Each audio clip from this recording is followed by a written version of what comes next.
Fala pessoal, hoje a gente vai falar um pouco sobre pejotização. É muito comum na seara trabalhista empresas que não contratam mais por CLT, somente por pessoa jurídica, mas muitas vezes isso ocorre por meio de fraude, ocorre de forma à revelia da Constituição e da CLT, tirando direitos trabalhistas. Hoje a gente vai falar um pouco sobre isso para que você entenda seus direitos, entenda a diferença do CLT para a pessoa jurídica, para você poder buscar os seus direitos e não deixar ser enganado. A primeira coisa que você precisa entender é a diferenciação. A CLT é o vínculo trabalhista que há entre o empregado e o trabalhador, é o vínculo empregatício, que garante alguns direitos, como FGTS, como férias, todos estão relacionados a um contrato, a um vínculo trabalhista, um vínculo CLT.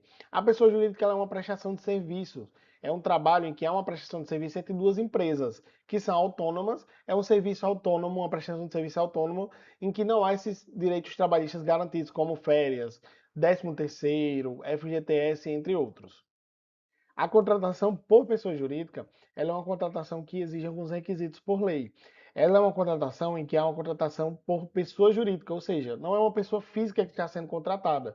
Não há o registro de carteira, ela é uma relação exclusivamente civil, exclusivamente comercial, mas ela pode sim ser legal em muitos casos. Então, o fato de ser pessoa jurídica, por si só, não dá indício de ser uma fraude. É possível sim que a empresa contrate um funcionário através de pessoa jurídica, isso seja assim legalizado. Então, o fato de ser pessoa jurídica, por si só, não é um requisito para reconhecer uma fraude relacionada a essas questões. Quando há, então, uma ilegalidade relacionada à pessoa jurídica, ou seja, a pejotização?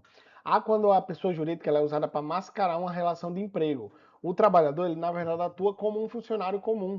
Ele tem regras, ele tem horário, ele tem um superior hierárquico, que a gente vai ver um pouquinho mais para frente, e a justiça ela vai analisar esses requisitos de vínculo.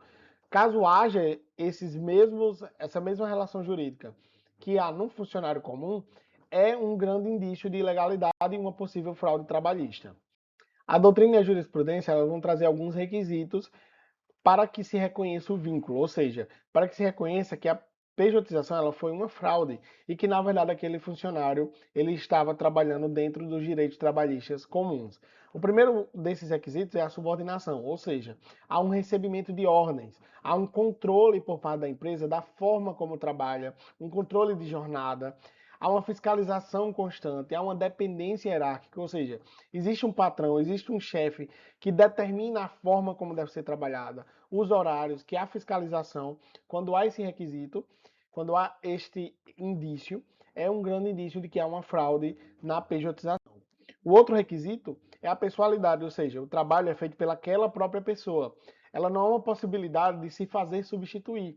No caso da pessoa jurídica, quando você contrata uma pessoa jurídica, você contrata a empresa, independente de qual funcionário daquela empresa vai cumprir aquele serviço. No caso de um funcionário CLT, você contrata o funcionário. Ele não pode se fazer substituir por um primo, por um amigo que exerce aquela mesma função. Este requisito de pessoalidade é um requisito presente nos contratos de CLT e não é um requisito presente na pessoa jurídica. Então, a atividade, nesses casos, ela está vinculada diretamente ao trabalhador. Esse é o segundo requisito que a jurisprudência e a doutrina têm trazido para reconhecer o vínculo. O terceiro requisito é a habitualidade, ou seja, o trabalho ele é contínuo, ele há uma frequência regular naquele trabalho, há uma atuação permanente na empresa, não é algo esporádico, que quando há uma necessidade específica você é contratado para exercer aquela função. É algo habitual, constante, contínuo. Nesses casos, esse é mais um indício e é mais um requisito que a jurisprudência traz para reconhecimento de vínculo. O quarto requisito, então, que a jurisprudência traz é a onerosidade, ou seja, é um recebimento de salário, é uma remuneração fixa que acontece periodicamente todos os meses. O empregado ele vai receber salário ou comissão pelos serviços prestados. Não é um valor variável, é um valor fixo. Claro que é possível que um funcionário CLT também receba um valor fixo com variáveis, como é o caso de comissões. Mas no caso da pessoa jurídica, o pagamento é pelo serviço específico, pelas horas prestadas especificamente, não um pagamento independente de qual serviço seja prestado, que é como acontece no caso de CLT. Esses são os quatro requisitos, então, que a jurisprudência e a doutrina trazem para poder reconhecer o vínculo e reconhecer, então, que a pejotização que a utilização da pessoa jurídica foi uma fraude. Quais provas, então, você pode trazer? Fotos do ambiente de trabalho são muito importantes. Fotos com uniforme, que comprovam que você estava trabalhando e que aquilo era constante. E-mails, conversas no WhatsApp, coisas que comprovam que há uma subordinação, que houve um controle de jornada, que há um horário fixo para bater, folha de ponto, contra-cheque que comprovam a onerosidade, comprovam que houve um salário, que houve comissão, são muito importantes. E a rainha, no caso de ações de vínculo, que é as testemunhas. Encontrar uma boa testemunha, alguém que trabalhou no mesmo período que você na empresa, é muito importante para ações desse tipo de reconhecimento de vínculo.